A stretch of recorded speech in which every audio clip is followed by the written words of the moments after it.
Question bunch Duff and dot class 9 2024 page number 343 রয়েছে Howrah Jogeshchandra girls school.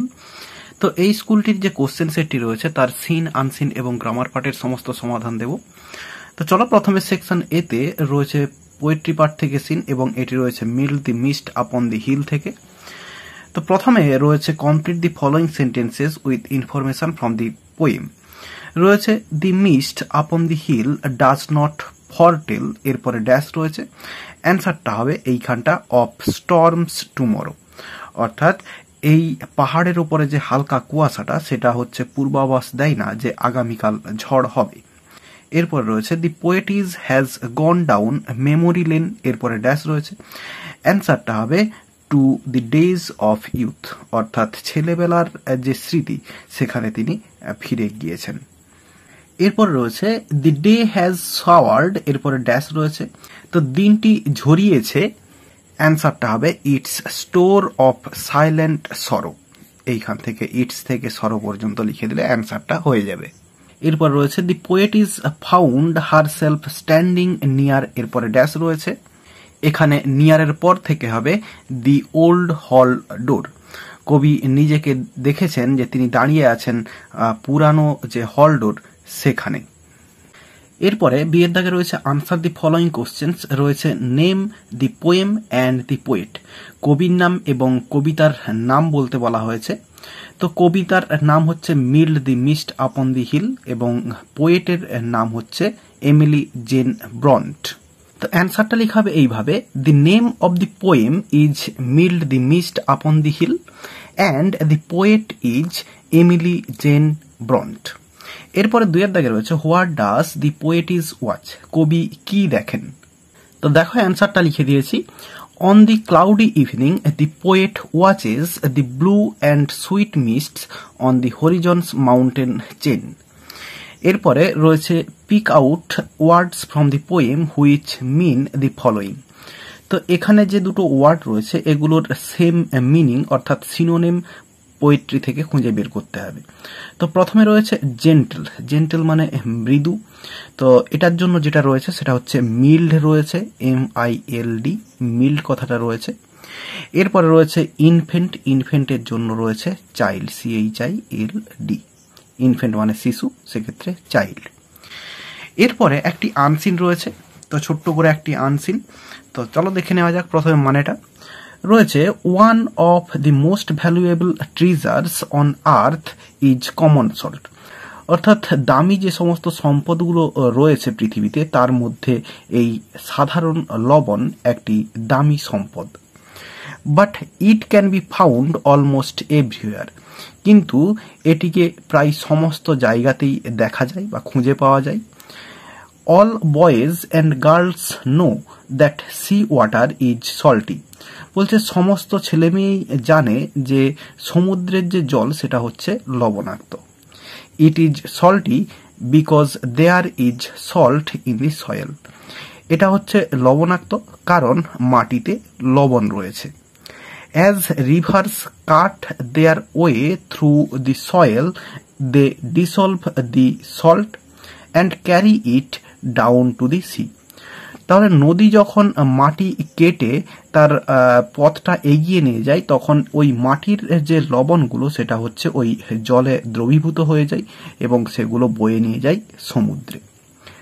Much of the sea water evaporates but the salt is left behind, বলছে বেশিরভাগ জলটাই বা অনেক জল সেটা হচ্ছে বাষ্পীভূত হয়ে যায় কিন্তু লবণটা ওখানেই রয়ে যায়, অর্থাৎ সমুদ্রেই রয়ে যায়। Today salt is cheap because it is plentiful, বলছে আজ লবণ সস্তা কারণ এটি প্রচুর পরিমাণে রয়েছে।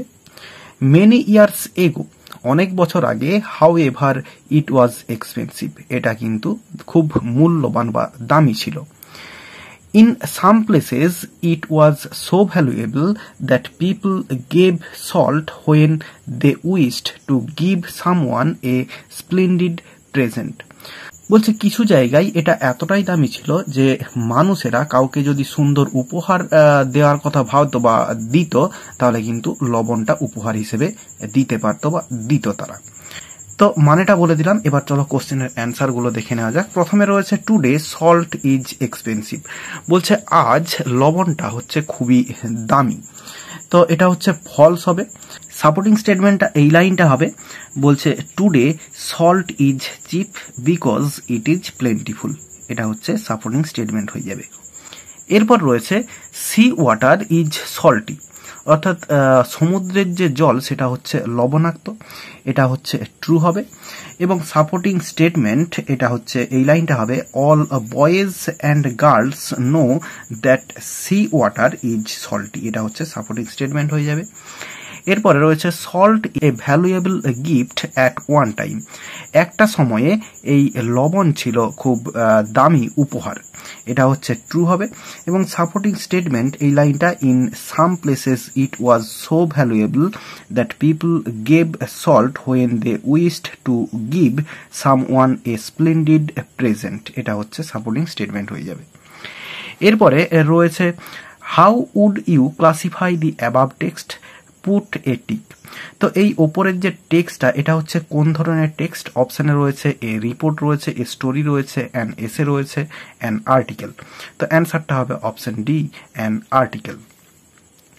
এরপরে রয়েছে ভোকাবুলারি, এগুলোর মানে আনসিন থেকে খুঁজে বের করতে হবে।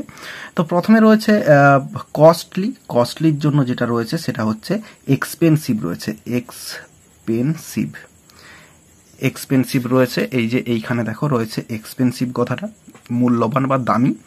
এরপরে রয়েছে অ্যাবান্ডান্ট, অ্যাবান্ডান্টের জন্য যেটা রয়েছে সেটা হচ্ছে প্ল্যান্টিফুল, PLENTIFUL, প্লেন্টিফুল অর্থাৎ প্রচুর পরিমাণে যেটা রয়েছে সেটা হচ্ছে যে প্লেন্টিফুল এখানে রয়েছে, পর্যাপ্ত।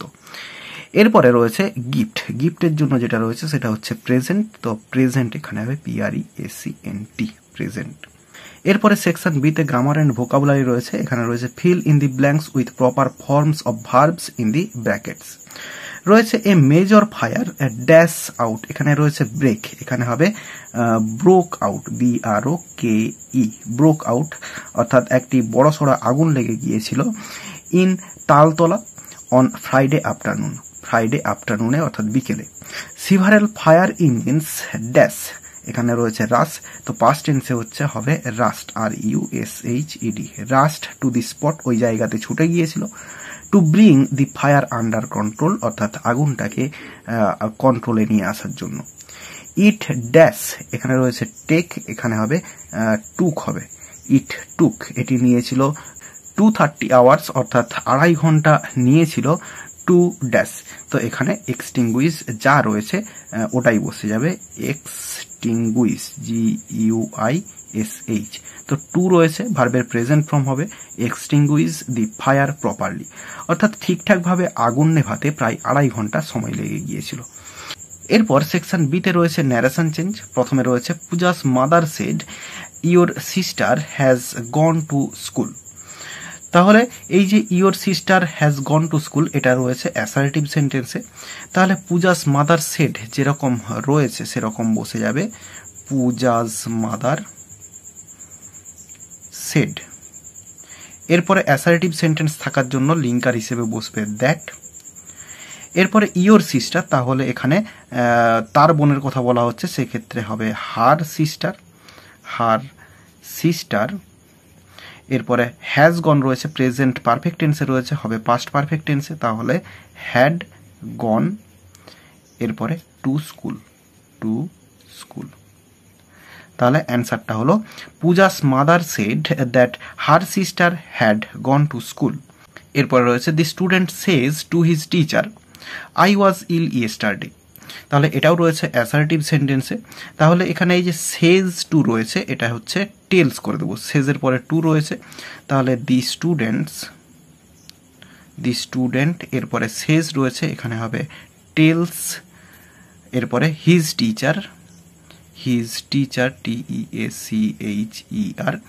এরপরে দ্যাট লিঙ্কার বসবে অ্যাসারেটিভ সেন্টেন্স থাকার জন্য।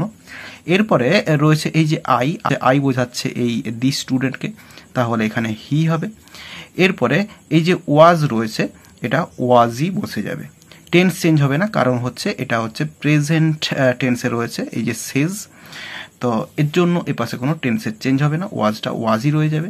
এরপরে স্টার্ট, এটা দি প্রিভিয়াস ডে হবে, দি প্রিভিয়াস ডে, PREVIOUSDAY, উপরে লিখছি, জায়গা নেই। তাহলে অ্যান্সারটা হলো the student tells his teacher that he was ill the previous day. এরপরে রয়েছে the doctor said to the patient don't go out in the sun. তাহলে এটা রয়েছে ইম্পারেটিভ সেন্টেন্সে, অ্যাডভাইস বোঝাচ্ছে। তাহলে দি ডক্টর, এরপরে এই যে সেড আছে এটা হচ্ছে অ্যাডভাইসড করে দেবো, ADVISED, advised the patient, PATIENT, patient. এরপরে ডোন্ট আছে, তাহলে যোগ হবে নট টু, এরপরে গো আউট ইন দি সান, যা আছে লিখে দেবো, গো আউট ইন দি সান। তাহলে অ্যান্সারটা হলো the doctor advised the patient not to go out in the sun.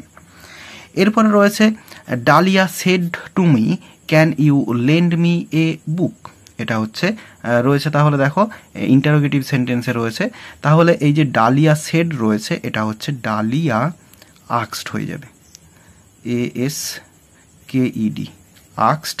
তাহলে ডালিয়া আক্সড, এরপরে মি, এরপরে ইয়েস নো কোশ্চেন্স থাকার জন্য ইফ আসবে লিঙ্কার হিসেবে। এরপরে এই যে ইউটা বোঝাচ্ছে এই মিকে, তাহলে এখানে হবে আই, ইফ আই। এরপরে ক্যানটা টেন্স চেঞ্জ হয়ে কুড হয়ে যাবে, কুড। এরপরে লেন্ড, এরপরে এই যে মিটা বোঝাচ্ছে ডালিয়াকে, তাহলে হচ্ছে এখানে হার হবে, হার এ বুক। তাহলে অ্যান্সারটা হলো Dalia asked me if I could lend her a book. আর এরই সঙ্গে সঙ্গে এই পেজটির সমস্ত সিন, আনসিন এবং গ্রামার পার্টের সমস্ত সমাধান দেওয়া হয়ে গেল।